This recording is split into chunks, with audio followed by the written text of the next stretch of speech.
wa min syarri hasidin idza hasad. Apa itu hasad? Karahatun ni'mah 'alal mun'ami 'alaih. Tak senang menengok orang lain dapat nikmat. Menengok orang rumah baru kumat jantung koroner. Menengok orang mobil baru naik diabetes meletus. Aku Pak Ustaz paling tak tahan nengok dia Pak Ustaz. Sakit hatiku. Kenapa? Rumahnya baru. Kalau dia itu pula mobilnya baru. Tapi yang paling marah aku sama dia Pak Ustaz. Kenapa? Bininya baru.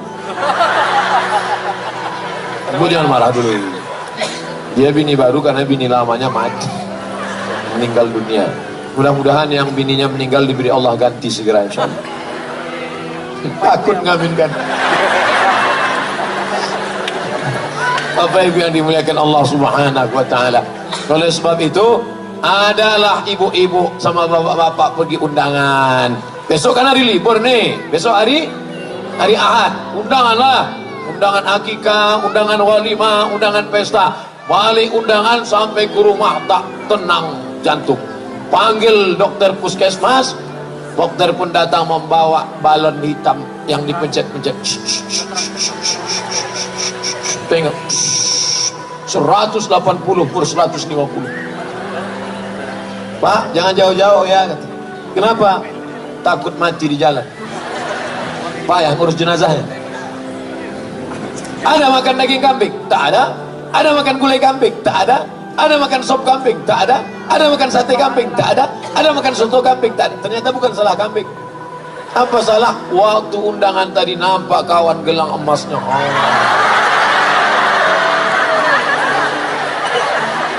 Kawan itu pun udah tahu orang sekarang ekonomi susah. Tak semua hati orang bersih. Dipakailah besar. Sebentar-bentar. Jam berapa ya? Jam berapa? Gatal. La ilaha illallah Muhammad Rasulullah. Akhirnya pulang ke rumah.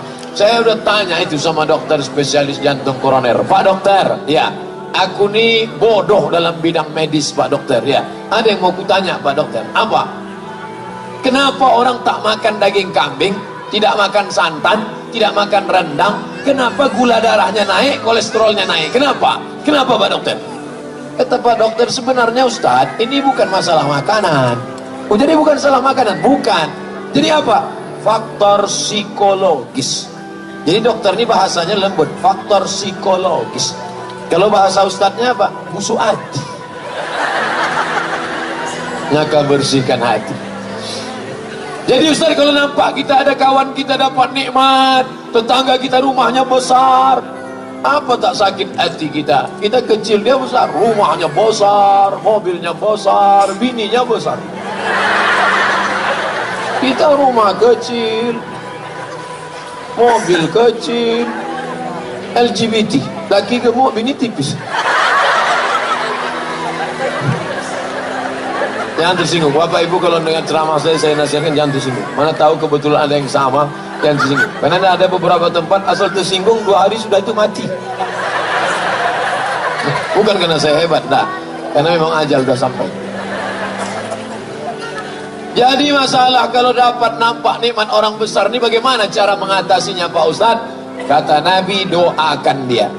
Sama-sama anak kita sama anak dia. Sama-sama satu SD, sama-sama satu SMP, sama-sama kuliah, sama-sama kerja. Tiba-tiba anak dia duluan nikah. Tentu telinga kita tak tahan. Anak ibu sama dia kan sama, iya. Kok anak dia dipinang orang duluan? Iyalah, dia pakai pelet. Tentu marah hati kita. Jadi bagaimana caranya? Doakan dia ketika anak itu pesta nikah, datang ke pelaminan, ucapkan barakallahu lakuma wa baraka alaikuma wa jama'a bainakuma fi khair. Doakan. Besok kalau ada yang begitu, doakan. Tapi kalau hati kita bersih, kalau hati tak bersih, doanya sama, bunyinya lain. Barakallahu lakum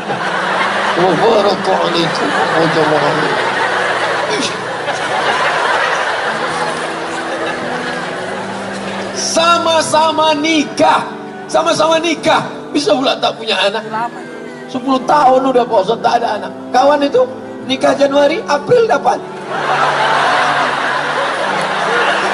Kok tak marah kita, emosi.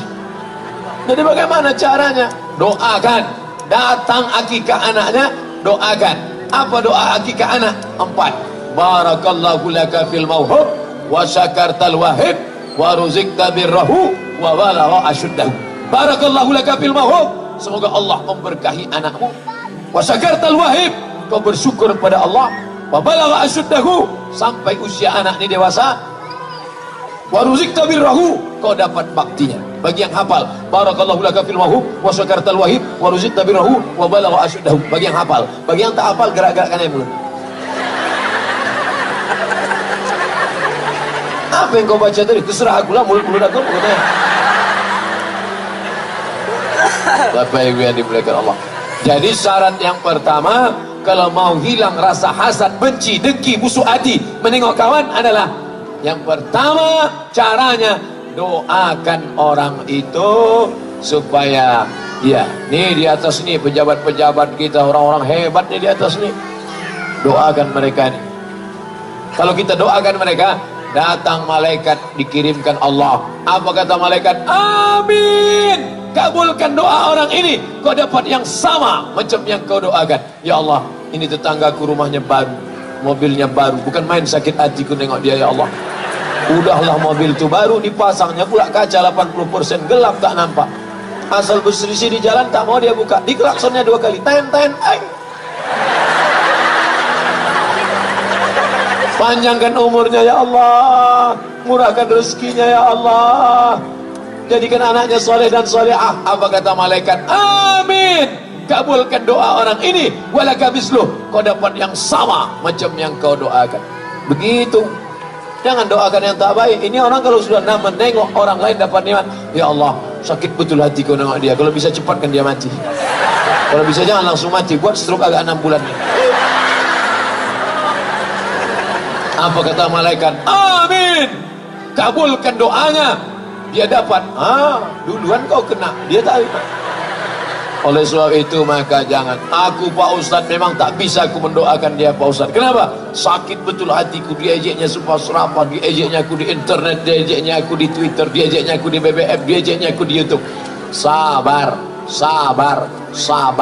Bapak Ibu tengok orang yang mengejek-ejek saya di internet itu, pernah saya balas? Pernah tak Bapak Ibu menengok saya mencaci maki orang di internet? Ada? Tak pernah saya balas. Kenapa? Saya tak tahu passwordnya.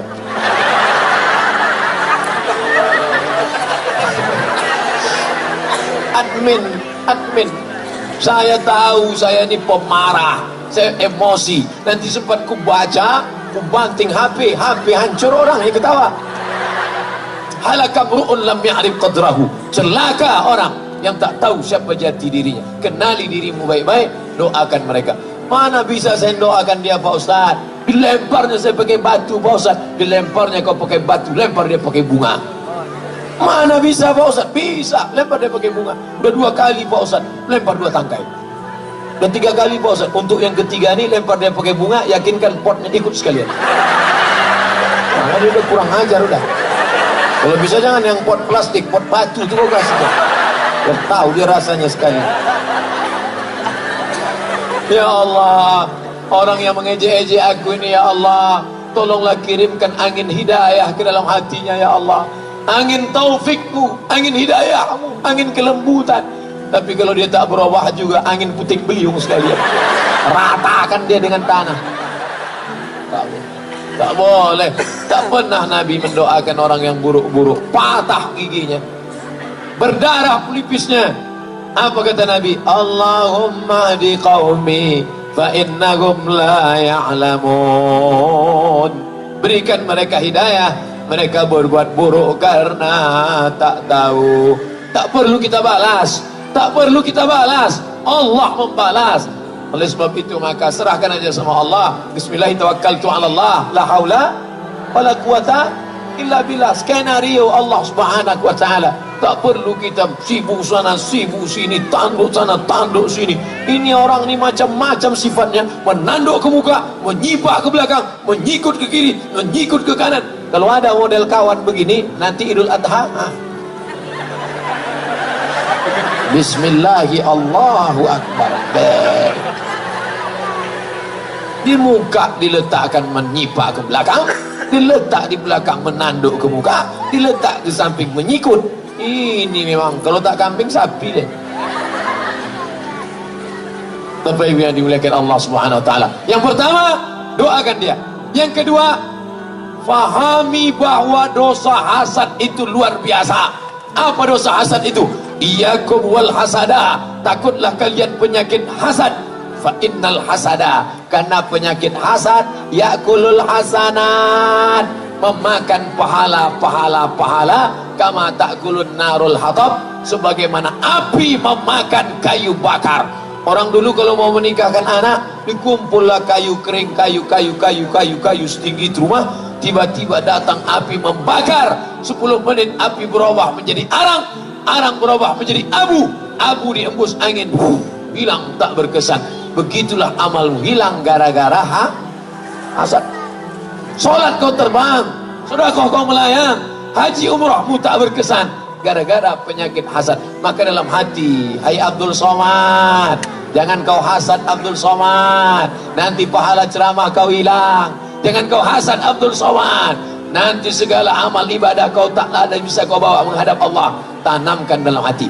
Kira-kira Ustaz Somad yang ceramah tentang hasad ini hatinya sudah bersih atau belum? Belum. Saya bersyukur kepada Allah, sampai hari ini orang Jepang belum menemukan detektor hasad. Tadi waktu mau masuk ke airport, dompet harus keluar, jam tangan harus dibuka. Begitu masuk, berbunyi juga, tet. Jamnya Pak sudah, apa lagi? Oh itu Pak sepatu, buka lagi sepatu. Ikat pinggang, aku tak pernah pakai ikat pinggang. Takut sikit-sikit buka, campakkan sekalian. Ada pakai ikat pinggang.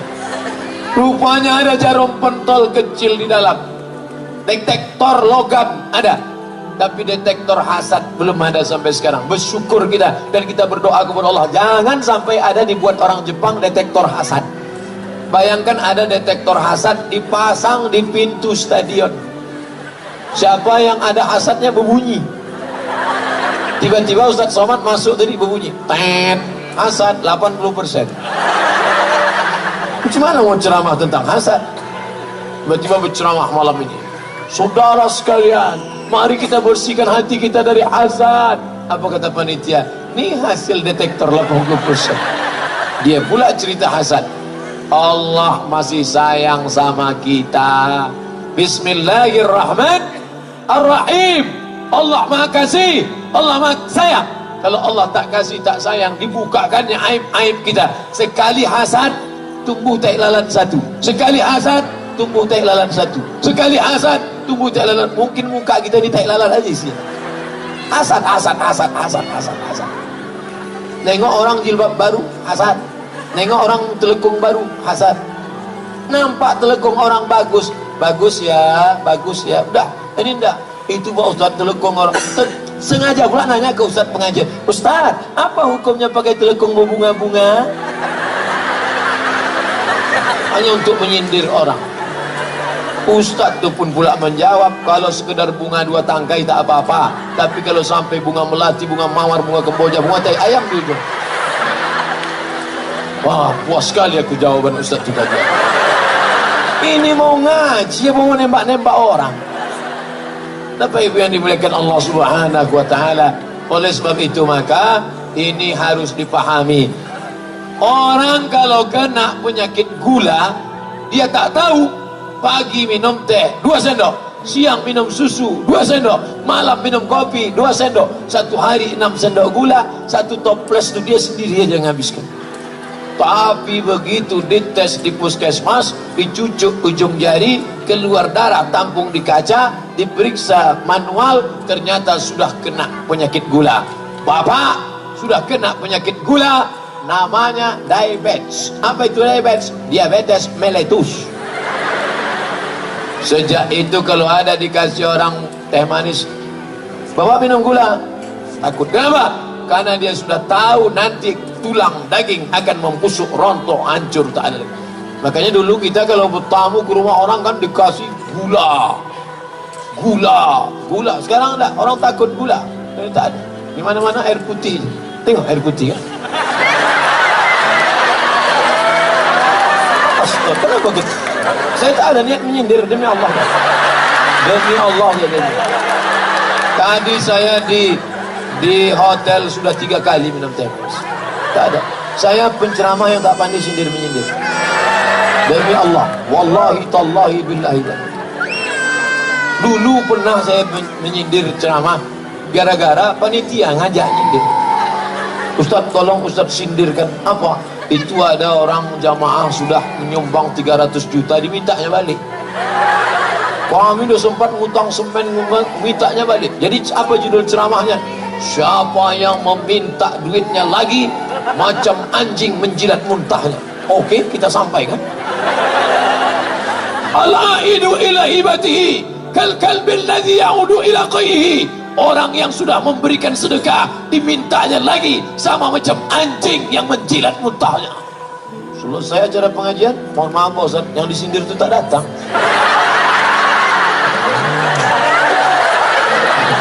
Sejak itu tak mau saya sendiri. Ini kalau ada, jadi jangan sampai tersinggung dengan ceramah. Ini harus saya jelaskan dari awal. Jangan sampai nanti Ustaz itu sindir-nyindir. Enggak, saya tak pandai itu. Tak tahu saya tadi entah apa judul ceramah mau disampaikan. Tiba-tiba ke situ aja belok.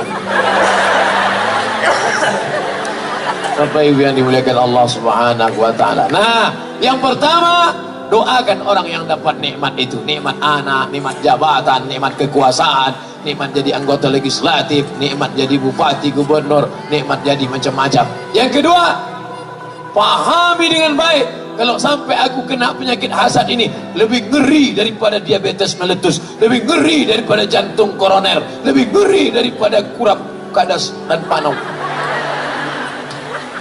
Yang ketiga, apa dia? Bahwa hasad ini hanya menghukum diri kita sendiri. Orang yang kena penyakit hasad, dia menghukum dirinya sendiri. Orang lain rumahnya bagus, rumah dia jelek, hasad dia. Apakah dengan hasadnya itu berubah rumahnya?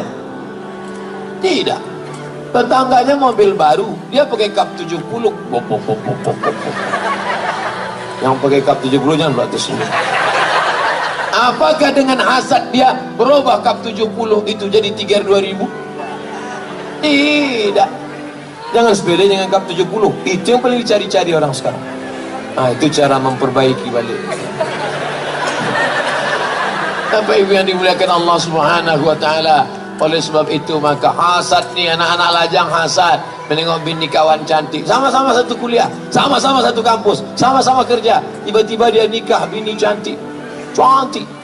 Menengok bini ini menitik air dia, menengok ini menitik air mata.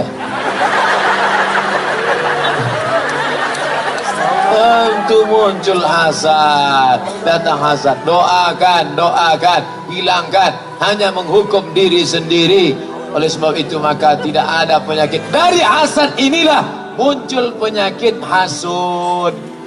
Ini kita akan berikan surprise, door prize, dan ada hadiah. Dia akan dinaikkan, dipromosikan. Muncul hasud. Pak, jangan Bapak, itu orangnya jahat, itu orang akhirnya muncul alladzi waswisu fi sudurin nas minal jinnati wan nas, berbisik-bisik. Kalau setan yang menggoda, bisa kita bacakan ayat kursi, Allahul qayyum la ta'khudhuhu sinatun wa la nawm. Tapi kalau kawan nas yang berbisik-bisik, kita bacakan ayat kursi, hafal pula dia dari kita. Nauzubillah. Bapak Ibu yang dimuliakan Allah Subhanahu wa taala, hendaknya yang berceramah malam ini dan yang mendengar ceramah, keluar dari ceramah ini bersih hatinya dari hasad. Amin. Yang pertama kali kena hasad itu siapa Pak Ustaz? Adam alaihissalam dari tanah. Adam dari tanah. Tiba-tiba disuruh Allah semua malaikat sujud kepada Adam. Wa idh qulna lil malaikati, kami katakan kepada malaikat semuanya, usjudu li Adam, sujudlah kepada Adam. Fasajadu, semuanya sujud. Ada satu yang tak mau sujud. Siapa dia? Iblis. Kenapa dia tak mau sujud?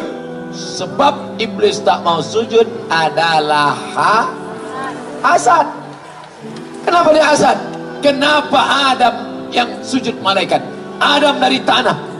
Ibu, bapak, saya, Bapak anggota dewan, semua kita ini diciptakan dari tanah. Ustaz Somad, iya, kita ini semua dari tanah, ya. Kalau memang kita dari tanah, kenapa sifatnya lain-lain? Sifat tanah kan rendah, sifat tanah kan rendah, sifat tanah kan baik, sifat tanah kan lembut. Kenapa dia tak baik? Dia dari tanah juga, cuman dari tanah sengketa. Jangan agak lain. Tapi jangan pula gara-gara ini balik nanti langsung nengok kawan. Ini tanah sengketa. Ini tanah sengketa. Bukan itu maksudnya. Ceramah itu mengukur diri. Kalau kita habis dengar ceramah pengajian untuk mengukur diri, bukan untuk mengukur orang. Kadang orang kalau sudah dapat meteran 1 meter 100 cm itu dipakainya untuk mengukur orang. Kau kurang. Dipakai untuk mengukur diri kemari. Tuba liman shaghalahu aibuhu an ayubin nas. Berbahagialah orang yang sibuk memikirkan cacatnya sehingga tak sempat memikirkan cacat orang lain. Berbahagialah orang yang sibuk memikirkan kekurangan anaknya.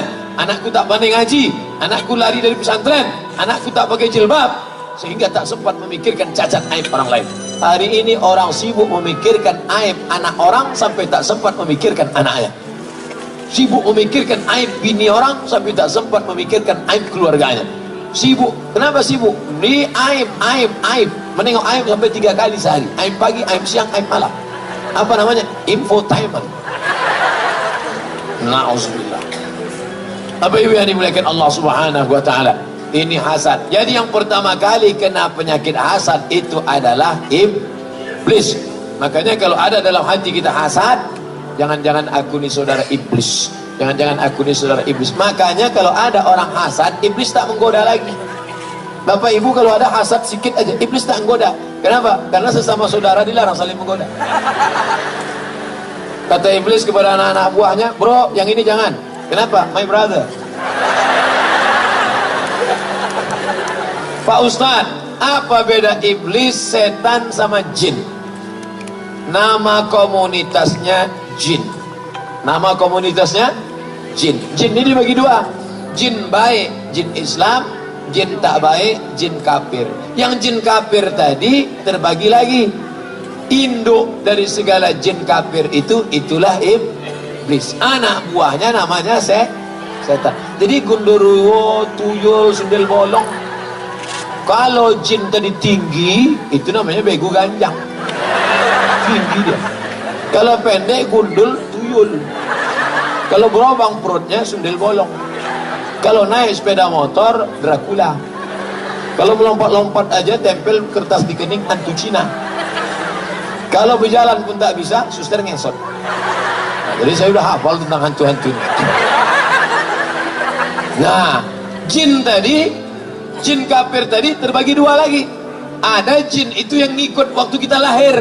Ketika saya lahir, ikut dia. Itu namanya jin korin. Korin artinya selalu bersama. Ketika saya mati saya meninggal, jin korin saya tadi tak mati, hidup dia.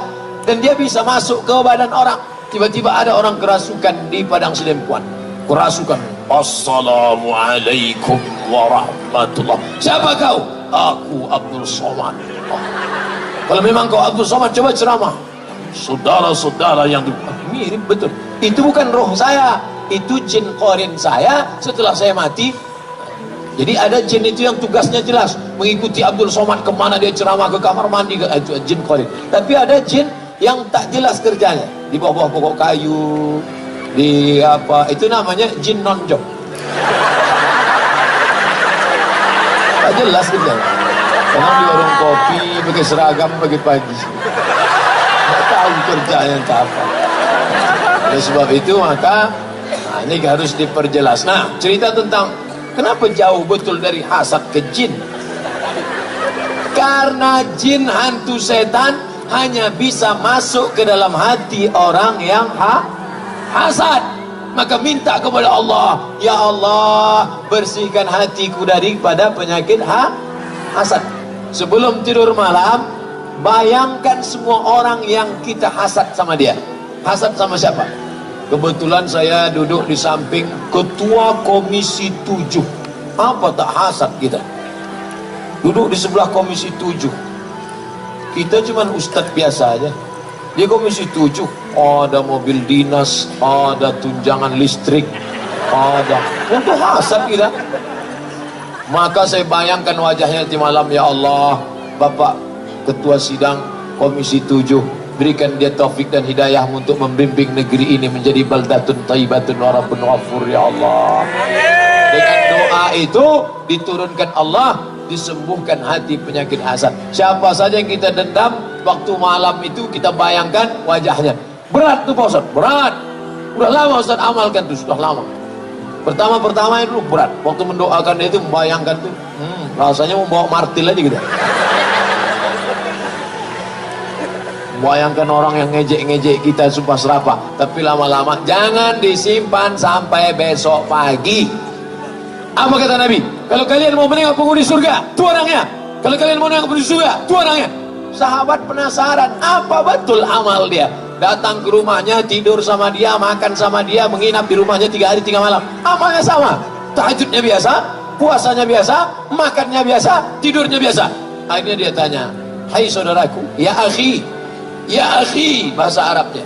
Bahasa Jawanya, sedulurku.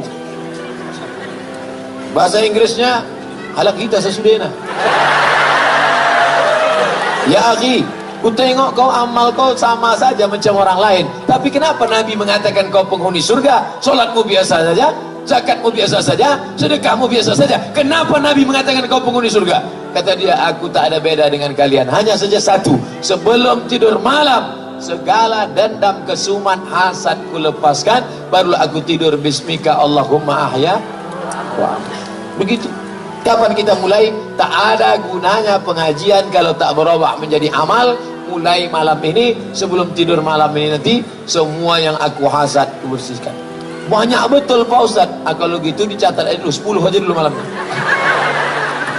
Ada 100 yang kita hasad, 10 kita cicil dulu. Buat skala prioritas. Bapak Ibu yang dimuliakan Allah Subhanahu wa taala, penyakit hati yang pertama yang menyebabkan keluar dari surga, yang menyebabkan tak mau sujud kepada Adam, hasad. Mudah-mudahan kita bersih dari hasad. Amin.